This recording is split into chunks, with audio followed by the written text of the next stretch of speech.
आज आप सभी के समक्ष खादी राष्ट्र के लिए, खादी फैशन के लिए विषय पर अपने विचार प्रस्तुत करने जा रहा हूँ। महोदय, खादी से आशय है कि हाथों से काट कर, बुनकर तैयार किया गया कपड़ा। महोदय, पहले इंसान अपने छोटे बड़े हर काम को स्वयं करता था, परंतु आज औद्योगिकरण को मद्देनजर रखते हुए इंसान अपना छोटा बड़ा हर काम मशीनों के द्वारा करने लगा है, जिससे भारत जैसे देश में भी बेरोजगारी और भुखमरी की समस्या बढ़ रही है। खादी को अपनाने का एकमात्र उद्देश्य यही है कि हम आत्मनिर्भर बन सके।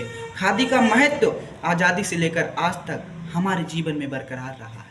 खादी ने आज़ादी की लड़ाई में भी एक महत्वपूर्ण भूमिका का निर्वहन किया है। गांधी जी के स्वदेशी आंदोलन में भी गांधी जी ने खादी को एक हथियार के रूप में इस्तेमाल किया है। महोदय, गांधी जी ने अपनी बुक यंग इंडिया में यह एक्सप्लेन किया है, यह लिखा है कि चरखा भारतीय समृद्धि और स्वतंत्रता का बहुत बड़ा प्रतीक है। महोदय, एक समय वो था जब का नारा ये था कि खादी फॉर नेशन, लेकिन महोदय आज का नारा है khadi for nation, khadi for fashion और खादी फॉर ट्रांसफॉर्मेशन। महोदय, आज जब तक हम स्वयं आत्मनिर्भर नहीं हो सकेंगे, जब तक हम स्वयं अपने पैरों पर नहीं खड़े हो सकेंगे, जब तक हम अपनी मानसिक स्थिति को विकसित नहीं करेंगे, तब तक भारत विकसित नहीं हो सकता। इसीलिए कहा भी गया है कि राम सहायक उनके होते जो होते हैं आत्म सहायक, राम सहायक उनके होते जो होते हैं आत्म सहायक। आज हमें खुद के लोकल में वोकल होकर लोकल को ग्लोबल बनाना है, गांधी के स्वदेशी स्वरूप को अपनाना है, गांधी के स्वदेशी स्वरूप को अपनाना है। आत्मनिर्भरता आयातों पर पाबंद लगाने से नहीं, बल्कि खुद के चीज़ों को सस्ती और बेहतरीन बनाने से। महोदय, खादी एक कपड़े का टुकड़ा नहीं, बल्कि एक विचार है, बल्कि एक भावना है।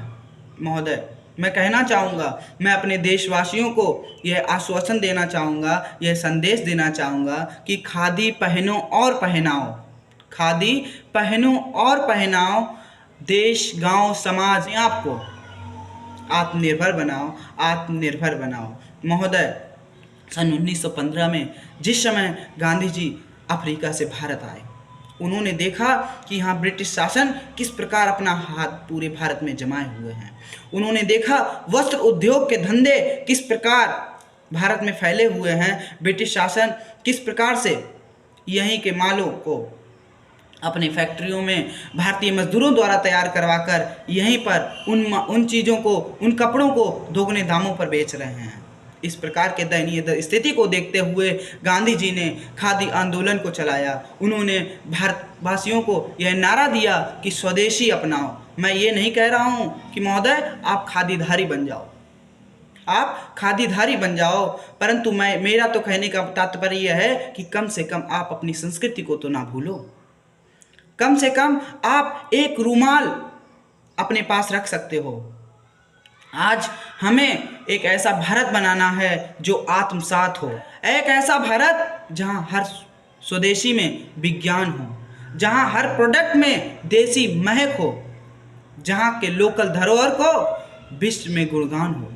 महोदय, आज मैं अपने भारतवासियों के लिए कहना चाहूँगा कि बदल रहे हैं ज़माने, तो एक दिन भारत के साथ साथ हर एक गांव बदल जाएगा। कि बदल रहे हैं ज़माने, तो एक दिन भारत के साथ साथ भारत का हर एक गांव बदल जाएगा। बेपनाह हो जज्बा और कोशिश अच्छी होकर तो सब कुछ हो जाएगा, तो सब कुछ हो जाएगा। महोदय, आज हमें अपने पैरों पर खुद खड़ा होना है, आज हमें खुद को आत्मनिर्भर बनाना है, तब जाके हमारा देश आत्मनिर्भर होगा, तब जाके हमारा देश विकसित होगा, तब जाके हमारा राष्ट्र निर्वाह संभव होगा। इसी के साथ मैं अपने वाणी को विराम देता हूँ। जय